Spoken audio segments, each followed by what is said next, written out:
92.7 big FM पर आप सुन रहे हैं यादों का idiot box with Nilesh Mishra season 4। कहानियां जिनमें आप मिलते हैं खुद से। दोस्तों, मैं आपको सुनाने जा रहा हूं अपनी मंडली के सदस्य शेखर चक्रवर्ती की लिखी कहानी चुपके चुपके। शालिनी अपने कबर्ड्स में कुछ ढूंढ रही थी। वो कबर्ड्स में एक एक करके सारे कपड़े बाहर निकालने लगी।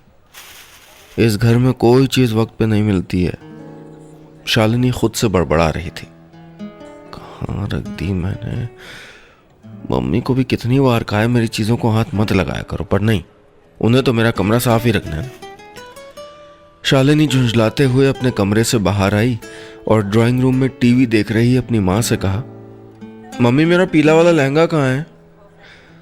सीरियल देखने में मगन उसकी माँ ने शालिनी को चुप रहने का इशारा करते हुए कहा, 2 मिनट रुक जा, अभी पता चलने वाला है कि मिहिर के खाने में जहर किसने मिलाया था। मम्मी, शालिनी ने खींचते हुए दीवार घड़ी की ओर देखा। 8:30 बजने में अभी 10 मिनट बाकी थे। वो वापस झुंझलाते हुए अपने कमरे में चली गई। तुम और तुम्हारे सास बहू वाले सीरियल। शालिनी को पता है कि दुनिया चाहे इधर से उधर हो जाए, पर 8:30 बजे से पहले उसकी माँ टीवी छोड़ के नहीं उठने वाली।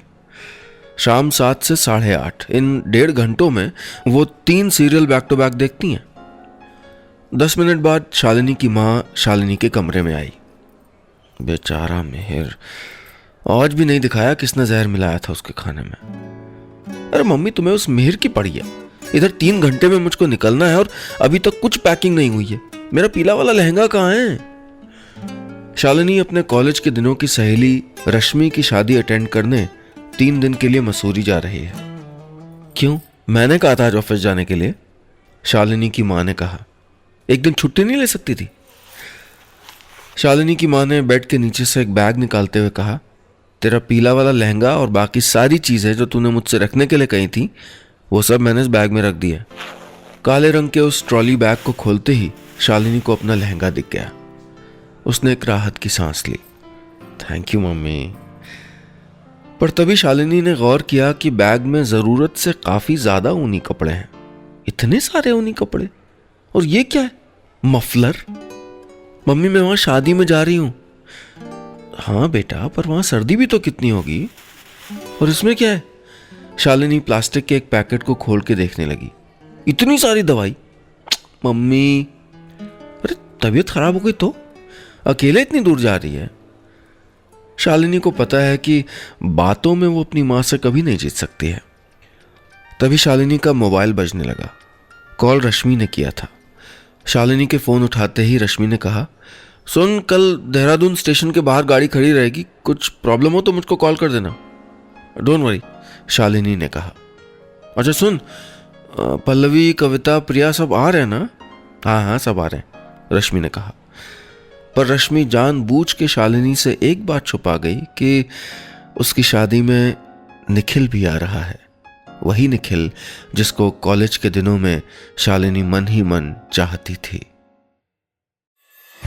92.7 बिग एफएम पर आप सुन रहे हैं यादों का idiot box with Nilesh Mishra season 4।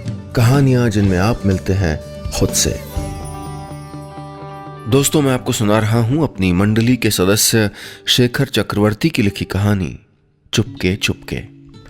इस कहानी में अब तक आपने सुना, शालिनी अपनी सहेली रश्मि की शादी अटेंड करने मसूरी जाने वाली है, लेकिन रश्मि जानबूझ के शालिनी से ये बात छुपा जाती है कि उसकी शादी में निखिल भी आने वाला है। वही निखिल जिसको कॉलेज के दिनों में शालिनी मन ही मन चाहती थी।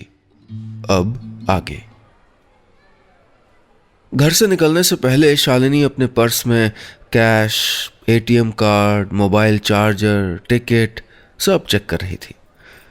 तभी उसकी माँ एक बैग लेके अंदर कमरे में आई। बैग से आती खुशबू से शालिनी समझ गई, माँ ने फिर वही किया है जो हमेशा से माएँ करती आई हैं। शालिनी ने कहा, मम्मी, इतना सारा खाना पैक करने की क्या जरूरत थी? मैं तो कल ही पहुंच जाऊंगी। तभी तो इस बैग में दे रही हूं, माँ ने कहा। तुम भी ना मम्मी। शालिनी अपनी माँ के गले लग गई। अपना ध्यान रखना, माँ ने कहा। और बाहर ठंड में मत घूमना, और सुन, पहुंच के फोन करना।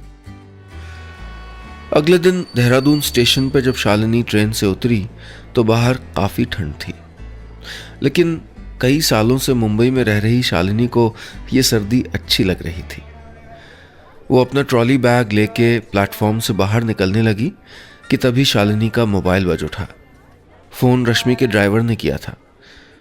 शालिनी मैडम, हम ड्राइवर बिट्टू सिंह बोल रहे हैं, हम स्टेशन के बाहर गाड़ी लेके खड़े हैं। ठीक है, मैं 2 मिनट में फोन पे बात करते हुए शालिनी को एक पल के लिए ऐसा लगा जैसे उसने प्लेटफॉर्म की भीड़ में निखिल को देखा। शालिनी जब तक फोन रखती वो शख्स भीड़ में गायब हो चुका था।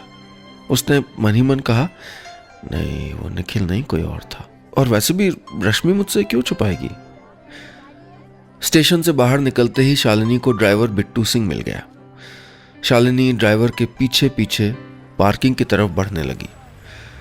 सफेद रंग की एक लंबी कार के पास पहुंच के ड्राइवर ने जैसे ही शालिनी के लिए गाड़ी का दरवाजा खोला तो शालिनी को जैसे झटका लगा। निखिल पहले से ही उस कार के अंदर बैठा था। शालिनी को देखते ही निखिल ने मुस्कुरा के कहा, ओ हाय शालिनी, राइट?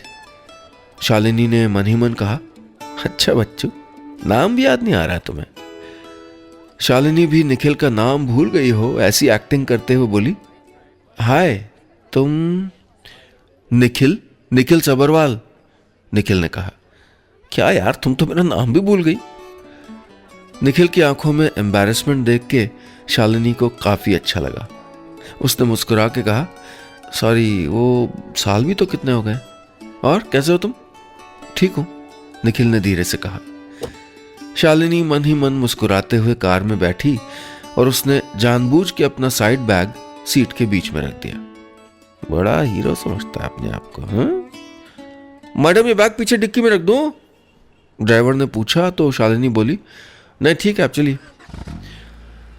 ड्राइवर ने गाड़ी स्टार्ट की और गाड़ी देहरादून रेलवे स्टेशन को पीछे छोड़ के आगे बढ़ने लगी। निखिल, शालिनी, रश्मि सब चंडीगढ़ कॉलेज में एक साथ पढ़ा करते थे और आज कई सालों के बाद दोनों फिर से आमने सामने थे।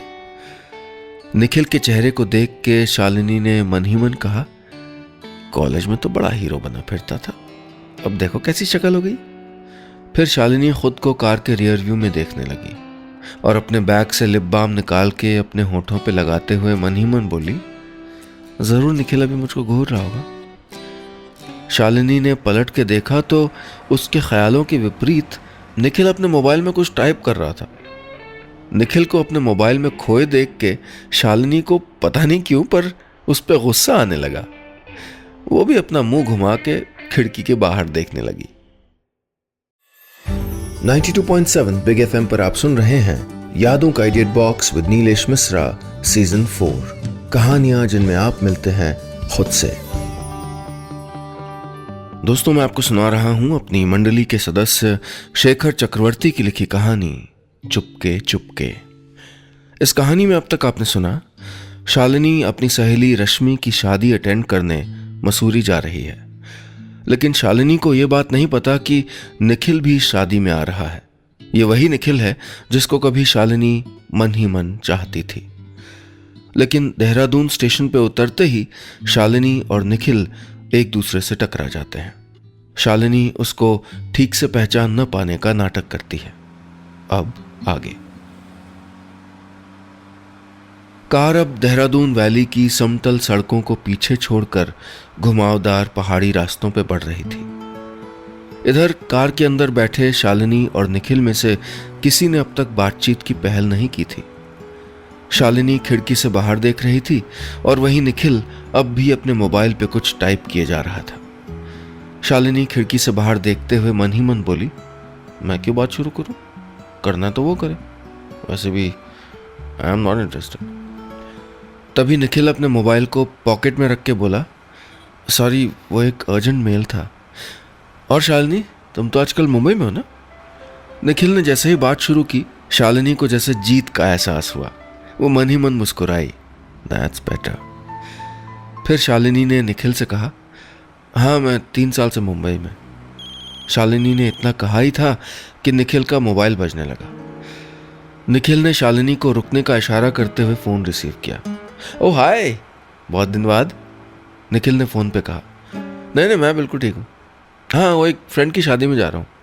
नहीं, बोर ही हो रहा था यार। निखिल की बात सुन के शालिनी को जैसे झटका लगा। क्या क्या कहा अभी इसने? शालिनी मन ही मन बोली, बोर? इसने मुझे बोरिंग कहा? ओह, जैसे मैं बहुत एंजॉय कर रही हूं उसकी कंपनी। शालिनी गुस्से में तिल मिलाने लगी। अच्छा बच्चों, अब आना मुझसे बात करने, और उस रश्मि को भी अच्छे से मजा चखाऊंगी। एक बार भी नहीं बोली कि इस निखिल को भी अपनी शादी में बुला रही है। शालिनी गुस्से में अपनी आंखें बंद करके सोने की कोशिश करने लगी। थोड़ी देर बाद निखिल ने फोन रख के कहा, सॉरी, हाँ तो क्या कह रही थी तुम? इस बार निखिल की बात पे उसने ना ही अपनी आंखें खोली ना ही कोई जवाब दिया। लगता है सो गई। निखिल फिर से अपने मोबाइल पे मैसेज चेक करने लगा। इधर कुछ ही मिनटों में शालिनी को सच में नींद आ गई। थोड़ी देर बाद जब उसकी नींद खुली तो कार के अंदर घर के खाने की खुशबू फैली हुई थी। शालिनी ने देखा निखिल बड़े मजे से मालपुआ खा रहा है। निखिल ने शालिनी से पूछा, खाओगी? शालिनी ने ना में सर हिलाया, पर तभी उसने गौर किया कि निखिल के हाथ में जो टिफिन बॉक्स है वो तो उसी का है। फिर शालिनी ने देखा कि उसके बैग की चेन भी खुली हुई है। उसे गुस्सा आ गया। तुम मुझसे बिना पूछे मेरे बैग से टिफिन निकाल के मालपुआ खा रहे हो? शालिनी के इतना कहते ही ड्राइवर ने झटके से ब्रेक दबाया। तभी उसने देखा कि ड्राइवर के मुंह में भी एक मालपुआ है। शालिनी के कुछ कहने से पहले ही ड्राइवर बिट्टू सिंह ने झेपते हुए कहा, हमको लगा भैया लेके आए हैं। अरे कोई बात नहीं बिट्टू जी, आप खाइए, शालिनी ने ड्राइवर से कहा। तो निखिल भी साथ में बोला, अरे बिट्टू घबराओ नहीं, खाओ यार। फिर निखिल शालिनी की ओर देख के बोला, भूख लगी थी, तुम खुद तो खाओगी नहीं, आंटी ने इतने प्यार से बना के भेजा है। और बाय द वे, तुम्हारा बैग पहले से खुला हुआ था और ये मालपुए की खुशबू सीधे मेरे नाक में आ रही थी, इसलिए कंट्रोल नहीं हुआ। तभी शालिनी को याद आया कि वो लिप बाम निकालने के बाद बैग बंद करना भूल गई थी। उसने धीरे से कहा, it's okay and I am sorry. Shalini के सॉरी कहते ही निखिल मुस्कुराने लगा। इट्स ओके, वो बोला। 92.7 बिग एफएम पर आप सुन रहे हैं यादों का idiot box with Nilesh Mishra season 4, कहानियां जिनमें आप मिलते हैं खुद से। दोस्तों, मैं आपको सुना रहा हूं अपनी मंडली के सदस्य शेखर चक्रवर्ती की लिखी कहानी चुपके चुपके। इस कहानी में अब तक आपने सुना, शालिनी अपनी सहेली रश्मि की शादी अटेंड करने मसूरी जा रही है। देहरादून स्टेशन पे शालिनी निखिल से टकरा जाती है, जिसको कॉलेज के दिनों में वो चाहती थी। निखिल भी रश्मि की शादी में आया हुआ है। इधर रश्मि ने दोनों को रिसीव करने के लिए एक ही गाड़ी भेज दी है। इतने सालों के बाद निखिल से मिलके शालिनी असहज महसूस करने लगी है, लेकिन निखिल बिल्कुल पहले की तरह बर्ताव कर रहा है। अब आगे ड्राइवर ने सड़क के किनारे गाड़ी रोक दी। क्या हो बिट्टू जी? शालिनी के पूछने पर ड्राइवर ने कहा, अरे कुछ नहीं मैडम, लगता है पीछे का टायर पंचर हो गया। इधर निखिल मालपुए को छोड़ के अब पूरी सब्जी खाने में लगा हुआ था। शालिनी ने मन ही मन कहा, बाप रे, पूरा टिफिन खाली कर दिया इस भुक्खड़ ने। शालिनी कार से बाहर निकली। बिट्टू जी कितना टाइम लगेगा? बस 10 मिनट मैडम। ड्राइवर टायर बदलने लगा। तभी निखिल कार से बाहर आया। घर के खाने में अलग ही मजा है। बाय गॉड, बैंगलोर में ऐसे खाने के लिए तरस जाता हूँ। आंटी को मेरी तरफ से थैंक यू कहना। पानी है क्या? निखिल ने शालिनी के हाथ में मिनरल वाटर की बोतल की ओर इशारा किया था। शालिनी ने बोतल आगे बढ़ाई तो निखिल एक ही घूंट में सारा पानी पीने लग गया। शालिनी ने मन ही मन कहा, इतने सालों में बिल्कुल भी नहीं बदला है, अब भी वही हरकतें, वही बेतकल्लुफी, वही बड़बोलापन। मुझे तो बिल्कुल इससे दूर रहना चाहिए, मेरे टाइप का है ही नहीं है। निखिल ने पूरा पानी पी के ड्राइवर से पूछा, बिट्टू और कितनी दूर जाना है? ज़्यादा नहीं भैया, ड्राइवर ने कहा। उस पहाड़ पे वो जो होटल है ना, वहीं जाना है। तेरी ये तो बहुत नज़दीक है। निखिल शालिनी से बोला। चलो पैदल चलते हैं, टहलते हुए पहुंच जाएंगे। नो वे, शालिनी बोली। पहाड़ पर डिस्टेंस का पता नहीं चलता है, वो बहुत दूर है। निखिल ने मस्खरी करते हुए कहा, वैसे मेरे साथ चलोगी तो सच में डिस्टेंस का पता नहीं चलेगा। वेरी फनी, शालिनी ने कहा। तभी काले रंग की एक कार उनके सामने आके रुकी। उस कार के अंदर रश्मि थी। अरे तुम लोग यहाँ क्या कर रहे हो? रश्मि को देख के ड्राइवर बिट्टू सिंह ने कहा, रश्मि दीदी गाड़ी पंचर हो गई है। कोई बात नहीं, तुम गाड़ी लेके आ जाना, रश्मि ने कहा। और चलो तुम दोनों मेरे साथ चलो। रश्मि के कहते ही शालिनी उसकी गाड़ी में जाके बैठ गई, पर निखिल वापस गया और कार की पिछली सीट से शालिनी का बैग उठा के ले आया। शालिनी के कुछ कहने के पहले ही निखिल ने कहा, मुझे तुम्हारे बैग में कोई इंटरेस्ट नहीं है, लेकिन इसमें कुछ मालपुए बचे हैं अभी भी। रश्मि ज्यादा कुछ तो नहीं, पर इतना समझ गई थी कि निखिल को देख के शालिनी रश्मि से नाराज नहीं है। कुछ देर बाद शालिनी और निखिल दोनों होटल में अपने अपने कमरों में थे। शालिनी ड्रेसिंग टेबल के सामने बैठ के तैयार हो रही थी। तभी दरवाजे पे किसी ने नॉक किया। शालिनी ने कम इन कहा तो निखिल हड़बड़ाते हुए अंदर आया। बहुत ठंड है यार। फिर शालिनी को देखते बोला, वाओ अच्छी लग रही है तुम। थैंक्स। और तुम मेरे कमरे में क्या कर रहे हो? शालिनी ने पूछा तो निखिल ने कहा, अब और किसके कमरे में जाता? अच्छा लगता है भला बिना जान पहचान किसी से कुछ मांगने। अच्छा, अब क्या चाहिए तुम्हें? निखिल ने कहा, वो तुम्हारी लिप बाम, ठंड से होंठ फटने लगे और मैं कुछ नहीं लेके आया। शालिनी लिप बाम उसके हाथों में थमाते हुए बोली, लिपस्टिक भी चाहिए? नहीं, वो तुम लगाओ, निखिल ने मुस्कुरा के कहा। अच्छा सुनो, बाल खुले रखो और अच्छी लगोगी। निखिल की इस बेबाकी पे शालिनी को गुस्सा आ गया। उसने कहा, सुनो ये लिप बाम लो और सीधे अपने कमरे में जाओ। निखिल के कमरे से जाते ही शालिनी ने एक गहरी सांस ली। बदतमीज कहीं का। और फिर ड्रेसिंग टेबल के सामने तैयार होने बैठ गई। पर इस बार आईने में खुद को देख के वो मुस्कुराने लगी। 92.7 बिग एफएम पर आप सुन रहे हैं यादों का edit box with Nilesh Mishra season 4, कहानियां जिनमें आप मिलते हैं खुद से। दोस्तों, मैं आपको सुना रहा हूं अपनी मंडली के सदस्य शेखर चक्रवर्ती की लिखी कहानी चुपके चुपके। इस कहानी में अब तक आपने सुना, शालिनी अपनी सहेली रश्मि की शादी में मसूरी आई है। यहाँ आते वक्त रास्ते में उसकी निखिल से मुलाकात होती है, जिसे कॉलेज के दिनों में वो चाहती थी। निखिल भी रश्मि की शादी अटेंड करने आया हुआ है। निखिल से मिलने के बाद शालिनी थोड़ा असहज हो जाती है और उसे एहसास होता है कि शायद अब भी वो उसको चाहती है। अब आगे। शाम को होटल के लॉन में रश्मि की संगीत पार्टी थी। शालिनी तैयार होकर जब तक लॉन में पहुंची, पार्टी शुरू हो चुकी थी। शालिनी कैसी है तू? शालिनी की कॉलेज के दिनों की सहेली प्रिया ने शालिनी को गले लगाते हुए पूछा। तभी पल्लवी और कविता भी वहां पहुंच गईं। पीछे से रश्मि और अंकिता भी आ गईं। सालों बाद कॉलेज के सभी पुराने दोस्त एक साथ मिल रहे थे। किसी की शादी हो चुकी थी, किसी की होने वाली थी, कोई अभी अभी केरला से छुट्टी मना के लौटा है, कोई अपने बढ़ते हुए वजन से परेशान है, तो किसी के नेकलेस में असली डायमंड है। सालों बाद सभी को ऐसा लग रहा था कि जैसे वो सब फिर से कॉलेज की कैंटीन में क्लास बंक करके बैठे हों। पर इन सब के बीच शालिनी की नजरें आज भी किसी को ढूंढ रही थीं, ठीक वैसे ही जैसे सालों पहले कॉलेज कैंटीन में किसी को ढूंढा करती थी। तभी रश्मि ने शालिनी के कान में धीरे से कहा, वो यहां नहीं है। शालिनी की चोरी पकड़ी गई थी। कौन?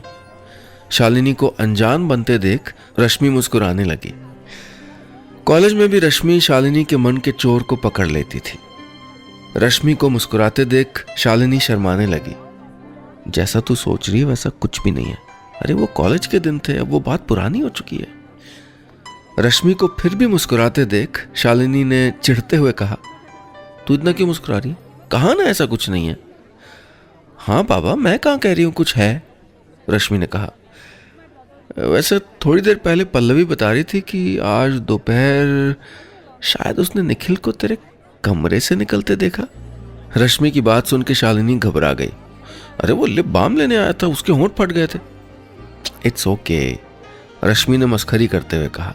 I totally understand. वैसे मैंने ही तुम दोनों का कमरा एक ही होटल में बुक कराया है। तू कभी नहीं सुधरेगी, शालिनी शर्माने लगी।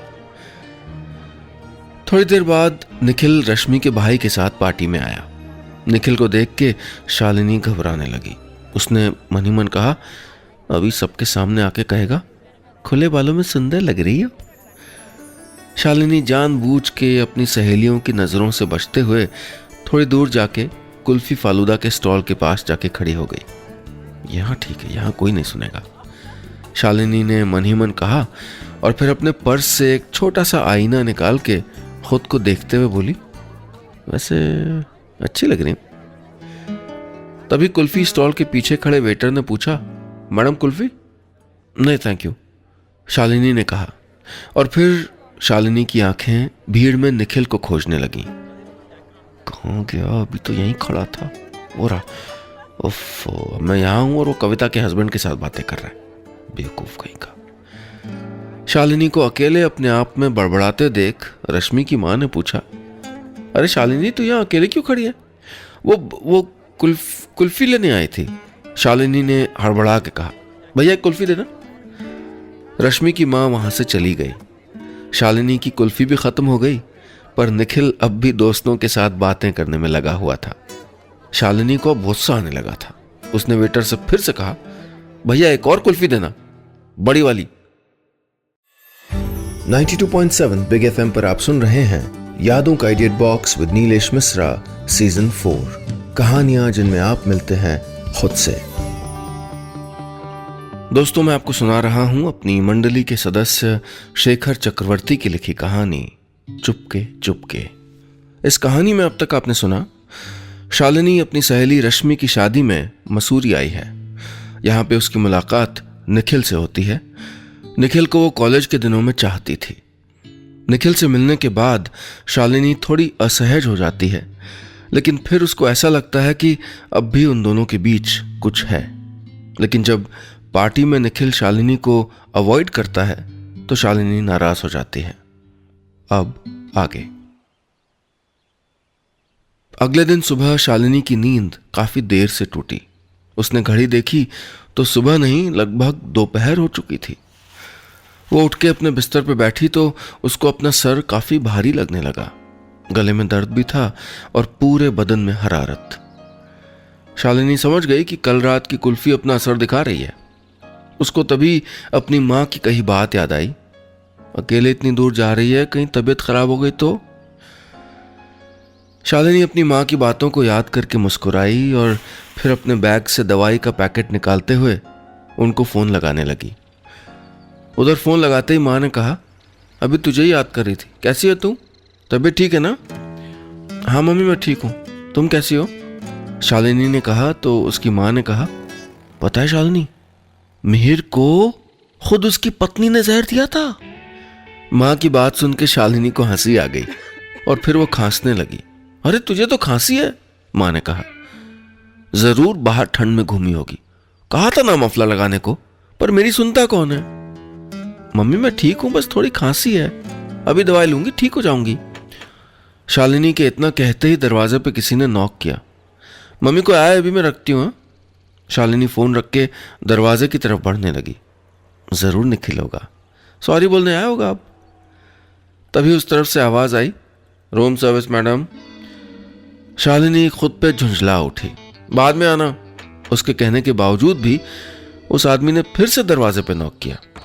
शालिनी ने गुस्से में जाके दरवाजा खोला, पर इस बार दरवाजे पे निखिल खड़ा था। कैसी तबीयत है अब? दवाई ली? निखिल के सीधे सवाल से शालिनी थोड़ा हैरान थी। ठीक हूं, गले में थोड़ी खराश है, उसने कहा तो निखिल बोला, वो तो होगी, कल रात बच्चों की तरह एक के बाद एक कुल्फी खाई जा रही थी, जब पता है तुमको टॉन्सिल है फिर भी। मुझे टॉन्सिल की शिकायत है तुम्हें अब भी याद है? मुझे और भी बहुत कुछ याद है, निखिल ने कहा। अच्छा ये बताओ तुम्हारे पास दवाई है या मैं लेके आऊं? निखिल की बात सुन के शालिनी को अंदर ही अंदर बेहद खुशी हुई। उसने टेबल पे रखे दवाई के पैकेट की ओर इशारा किया। नहीं, माँ ने दवाई भेजी है, उस पैकेट में है। गुड, अपना ध्यान रखना, निखिल ने कहा। मैं आज शाम जा रहा हूं, मेरी रात की फ्लाइट है। आज रात? पर आज तो रश्मि की शादी है। हाँ, पर कुछ अर्जेंट काम निकल आया, I have to go, Nikhil ने कहा। और वैसे भी मेरी वजह से रश्मि की शादी थोड़ी रुकने वाली है।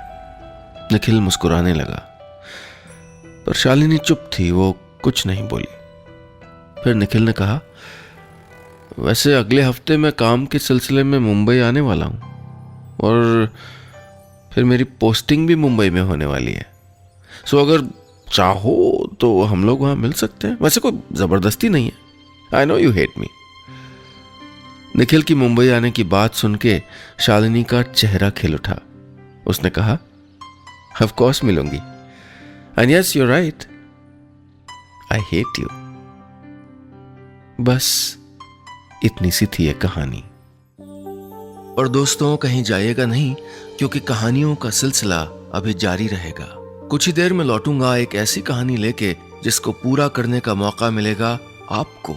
कैसे, ये जानने के लिए सुनते रहिए यादों का idiot box with Nilesh Mishra season 4। कहानियां जिनमें आप मिलते हैं खुद से, सिर्फ 92.7 बिग एफएम पर।